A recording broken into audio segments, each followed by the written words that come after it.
us, SJ, how you became involved with this project. Justy Kosek, who wrote and is the lead producer on the project, he was I met him as an actor in one of my previous films called Skipping Stones, in which Gabby was the lead in that one.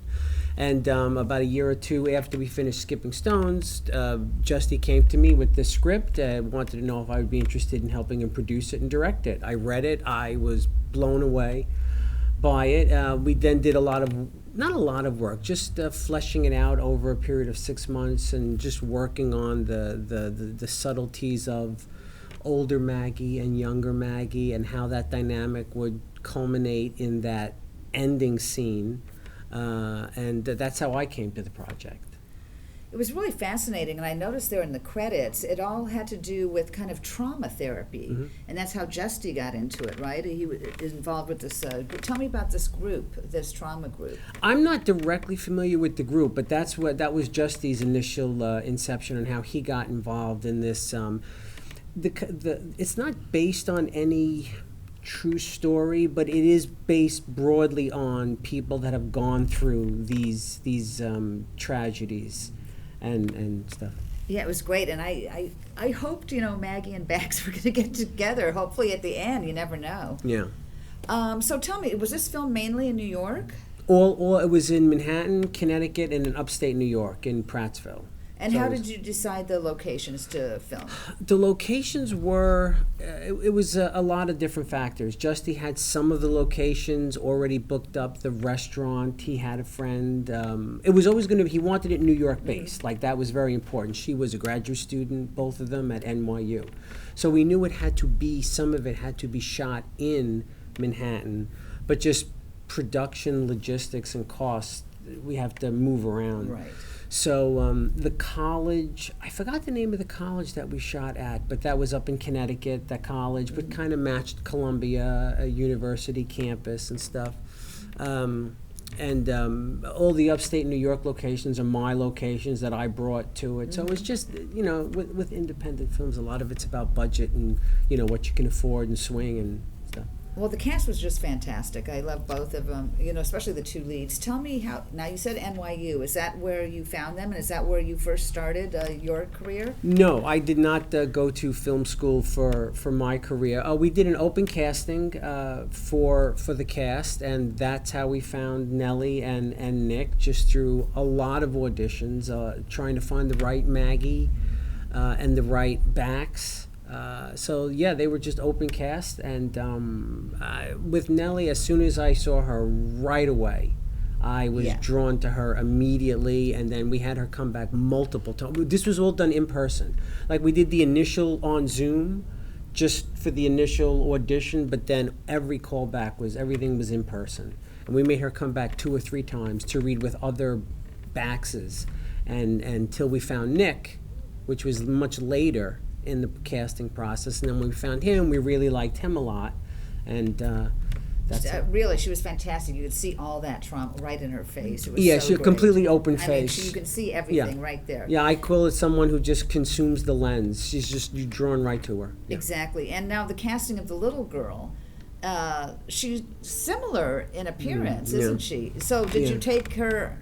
Did you do that on purpose? You kind of took the cast just by looks? Because the girl was a fantastic actress as well. Yes, the young Willa, who played young Maggie, Justy already had her in mind. We already had Willa. So Justy and I had to make an agreement early on. He had showed me a picture of Willa and said, so this is young Maggie. I said, that's great. And I spoke to Willa on Zoom.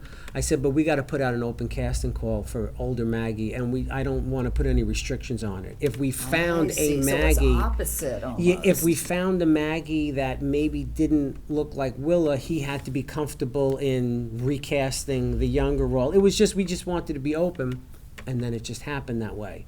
We went through so many actresses that were all fantastic, and then when we got to Nellie, we were like, oh, wow, look at that. And it just worked. What I found refreshing about the story, too, is that there's a major trauma going on with the younger Maggie, but you never show it. but you see it in her face, and I appreciate that. Was that something you did intentionally? It was on purpose. It was never... Because it's like getting it really, it would take it to a whole other level. Would take it away from, I think. Yeah, there was never any intention to specify what she went through in the barn. It's all implied. There was scripted a scene with him, with the man who abducted her. And it was one of the things that we went back and forth with for a while, and then it was very obvious at some point that nobody cares about him. Yeah. He was irrelevant to it, so showing him would just be gratuitous. It had nothing, so we never even, bothered with it. Yeah. Great. So, Gabrielle, tell me a little bit about this. So you worked with Justy before, is that right? Yes. On another project? Yes. Skipping Stones, which SJ mentioned earlier, we shot that back in 2019. It's also available on Amazon and other platforms. Okay. That's the film that I play the lead role, Amanda. And Justy played another supporting character. Supporting part, yeah. And it's another, that one was written and directed by Steve. This one he directed, but that one was written and directed by him along with Rich Sorello. And Rich did most of the writing on that one. Yeah, okay, you'll give him the credit there. I will, I have to, yeah. But that script is also similar to this. It touches on trauma. It touches on my character, Amanda, who lost her brother from a really horrible tragedy at a young age, and also going through that as she transitions into her post-high school life, and also helping her family move on from that. So many times when you have a loss or such a enormous trauma, you kind of freeze and get stuck in that time period, and it just takes so long and so much work to get through that and move past that. And Amanda, through the film, you see her journey trying to move past that, move on with her life, and in doing so she helps her family as well. So yeah, it's a really beautiful story. I'll look for that. So how did you feel about going from like the lead in the Skipping Stones to this a smaller part? Was that something you thought it was okay to do? Yeah, absolutely. I am just passionate about film in general, and I love to be a part of it in any way. In this film particularly, there wasn't maybe another large role, like we mentioned, Nellie, this role was perfect for Nellie, and I fully support that, and I think she did a spectacular job. I'm working with Steve on multiple other projects. We have many projects coming up in which I do play the lead, so I'm always happy to be a part of any project. And right now, in this particular week, on Monday, we had a screening, a private screen, not at a film festival, a screening for another film that I wrote and directed called Dark Night of the Soul, in which Gabby plays a large supporting role in the film and stuff. So I'm keeping her really busy. Yes. Yeah, you sound like you're a whole troupe. Yes. You just keep doing. You keep the same group keep working together. That's fantastic.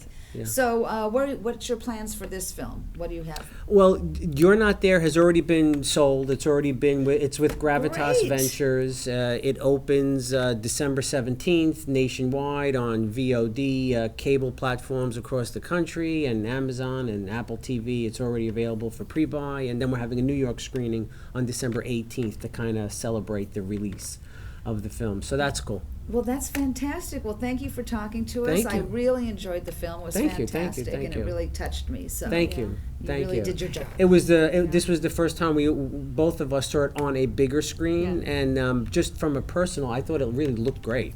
Like the film, everything was good about it. The sound, the picture, the acting. It was fantastic. Well, congratulations to you both. Thank you so much. Thank you. All right. Thank you. Thank you, everybody. Anybody have any questions? You guys have any questions or anything? I did actually. Yeah. Oh yeah, what do you got? Yeah, just so with the movie you're playing around with like the timeline of it, it's not all chronological order. You're kind of slowly feeding the information of what happened with Maddie and everything. And I'm wondering how much of that was scripted, or did you find some of that like in the edit when you are kind of going back and forth with younger Maddie, older Maddie? And I'm just wondering kind of how you found that rhythm of when to reveal information. Yes. Most of it Justy had scripted, but just naturally I naturally slid things around in post if it just needed to be before the scene or after the scene, but he had a lot of that in there and stuff. The only major changes with any of those, he may have written something that was just production-wise, I'm like, all right, we can't do that because it's just too big. Give me something else that, conveys the same emotion you're trying to convey. But yeah, no, he had a lot of that scripted. Yeah. Was there a scene that was particularly difficult to coordinate? Like, I thought about, like, the possible difficulties with, like, all the SWAT trucks and all that. SWAT stuff was all easy to do. I've been directing for a while. This was my 4th film. So that stuff was easy to do. And Rick Cook, who is the director of photography, who shot a beautiful film. The difficult scenes to do, which I have always found difficult, and I'll mention 2 in this film and 1 in Skipping Stones. It seems so simple when Maggie comes into the bathroom after that was very hard for us to do. Mm. That was so hard because Nellie had to get to a place to do that, and so she and I spoke. What did she need for the scene? And so it was a real real in a real house. You're in a real bathroom, not in a soundstage. So Rick is huddled in one part of it, with the camera handheld, in another part of it. And I mean, as she's working up, crying, I'm like starting to cry and get emotional. And then I got to make her do it a second and third time and stuff. That stuff was hard. Another scene, the second one in that film, it's not in the film that much.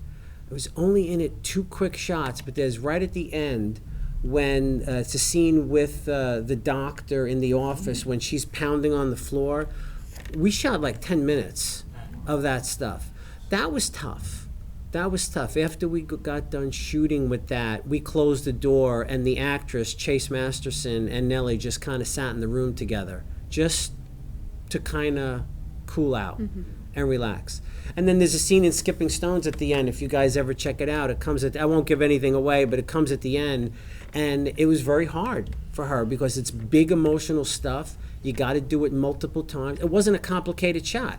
We deliberately made the production, the setup of it, very, very simple. So it was just up to the performer. You know what I'm saying? We didn't make it complicated. So I've always found that all the technical SWAT stuff, and that's just planning.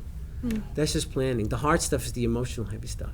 If you want to. Definitely. Yeah, to get yourself in that place too, like, and from actors that I've seen working and myself, you can do it alone, and when you're in an isolated environment and controlled environment, rehearsals, that can be one thing. But when you're on set and it's like you're there and you have the snot and you're crying, and then hold on, can you do that? Can you turn your face a little bit this way? Actually, can you lean forward a little bit? Oh, let's take that back because we didn't get the sound on that one.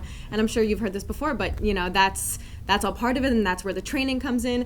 We brought up NYU before. I actually studied at NYU, and that's all in the training. And just same as with experience, you just gain that experience through doing, and that's not always something that can be taught, but through practice and just being ready to take anything on, and just always expect the unexpected. Yeah.